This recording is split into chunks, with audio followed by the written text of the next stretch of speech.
हम अपने सभी श्रोताओं को एक बार फिर से प्रभु यीशु मसीह के मधुर मीठे नाम में हम स्वागत करते हुए जय मसीह कहते हैं। और आप सुन रहे हैं प्रिय भाई बहन, सार्थक जीवन गवाही और परिवर्तन श्रृंखला की पहली कड़ी। आज का हमारा विषय है बदला हुआ जीवन ही सबसे प्रभावपूर्ण गवाही है। प्रिय भाइयों और बहनों, संसार में बहुत सारी आवाजें हैं। लोग बहुत कुछ कहते हैं। कोई अपने विश्वास के बारे में बोलता है, कोई अपने अनुभव के बारे में बताता है, कोई परमेश्वर के बारे में संदेश देता है। लेकिन सबसे प्रभावशाली गवाही क्या है? एक बदला हुआ जीवन। जब कोई व्यक्ति पहले जैसा नहीं रहता, जब उसका व्यवहार बदलता है, उसकी भाषा बदलती है, उसका सोचने का तरीका बदलता है, उसके रिश्ते बदलते हैं, उसके अंदर प्रेम, क्षमा, नम्रता और विश्वास दिखाई देने लगता है, तब लोग पूछते हैं, तुम्हारे जीवन में ऐसा परिवर्तन कैसे आया? और वहीं से हमारी गवाही शुरू होती है। पहली बात, मसीह में आने का अर्थ नया जीवन पाना है। 2 कुरिन्थियंस 5:17 कहता है, यदि कोई मसीह में है तो वह नई सृष्टि है। ध्यान दीजिए, पौलुस यह नहीं कहता कि मसीह में आने के बाद केवल हमारा नाम बदल जाता है। वह कहता है नई सृष्टि, अर्थात परमेश्वर हमारे जीवन में नया काम शुरू करता है। पुरानी सोच बदलती है, पुरानी आदतों से संघर्ष शुरू होता है, पुराने गलत रास्तों से मन हटने लगता है, क्षमा करने की इच्छा पैदा होती है, प्रार्थना के लिए मन ललायित होता है, परमेश्वर के वचन के लिए भूख बढ़ती है और धीरे धीरे हमारा जीवन दूसरों के सामने गवाही बन जाता है। इसलिए सार्थक जीवन का अर्थ यह नहीं कि हम केवल यह कहें मैं मसीही हूँ, बल्कि हमारा जीवन यह कहे मेरे अंदर मसीह का काम हो रहा है। दूसरी बात, गवाही का अर्थ केवल मंच पर बोलना नहीं है। कई बार हम सोचते हैं कि गवाही का मतलब है चर्च में, कलीसिया में खड़े होकर अपनी कहानी सुनाना। लेकिन प्रिय भाइयों और बहनों, गवाही इससे बहुत बड़ी बात है। आपका व्यवहार भी आपकी गवाही है। आपका परिवार आपके जीवन की गवाही देखता है, आपके बच्चे आपकी गवाही देखते हैं, आपके पड़ोसी आपकी गवाही देखते हैं, आपके साथ काम करने वाले लोग आपकी गवाही देखते हैं। जब कोई आपको दुख देता है और आप बदला लेने के बजाय क्षमा करते हैं, वह गवाही है। जब कठिन परिस्थिति में भी आप परमेश्वर पर भरोसा रखते हैं, वह गवाही है। जब कोई आपको अपमानित करता है और आप नम्रता से उत्तर देते हैं, वह गवाही है।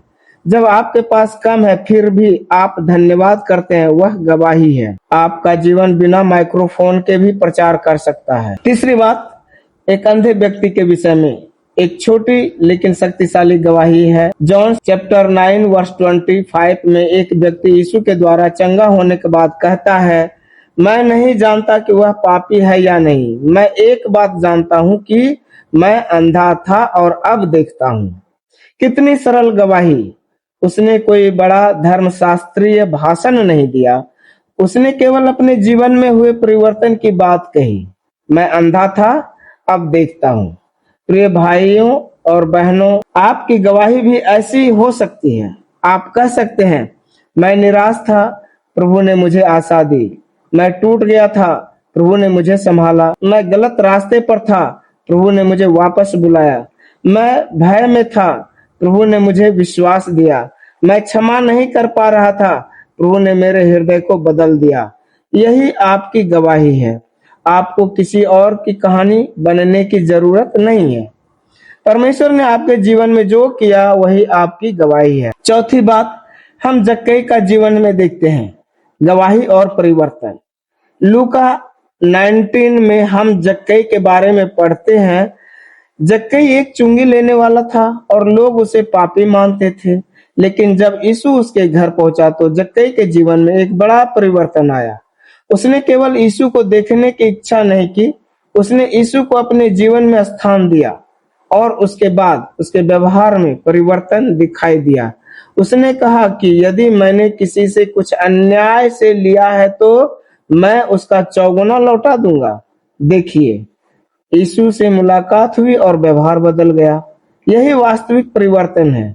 यदि हम कहते हैं कि हम प्रभु यीशु से प्रेम करते हैं, लेकिन हमारा व्यवहार वही वही पुराना है, तो हमें अपने हृदय को परमेश्वर के सामने जांचने की जरूरत है, क्योंकि जब मसीह हृदय में काम करता है तो उसका प्रभाव हमारे व्यवहार में दिखाई देने लगता है। पांचवी बात पौलुस के जीवन में देखते हैं, विरोधी से प्रचारक तक का सफर। प्रेरितों का काम एक्ट चैप्टर 9 में शाऊल का जीवन देखिए। वह मसीह के अनुयायियों का विरोध करता था, लेकिन दमिश्क के मार्ग पर उसकी मुलाकात प्रभु यीशु से हुई और वही शाऊल आगे चलकर प्रेरित पौलुस बन गया। जिस व्यक्ति ने पहले मसीहियों को सताया, वही बाद में मसीह का संदेश लेकर संसार के अनेक स्थानों पर गया। यह है परमेश्वर का परिवर्तन। प्रिय भाई बहन, इसीलिए किसी व्यक्ति के वर्तमान को देखकर उसके भविष्य का फैसला मत कीजिए। जिसे मनुष्य असफल समझता है, परमेश्वर उसे अपनी गवाही बना सकता है। और शायद आज कोई व्यक्ति अपने जीवन को देखकर कह रहा हो, मेरे अंदर अब कुछ नहीं बदल सकता, लेकिन आज परमेश्वर कह रहा है, मैं तुम्हारे जीवन को बदल सकता हूं। छठी बात, परिवर्तन धीरे धीरे भी दिखाई देता है।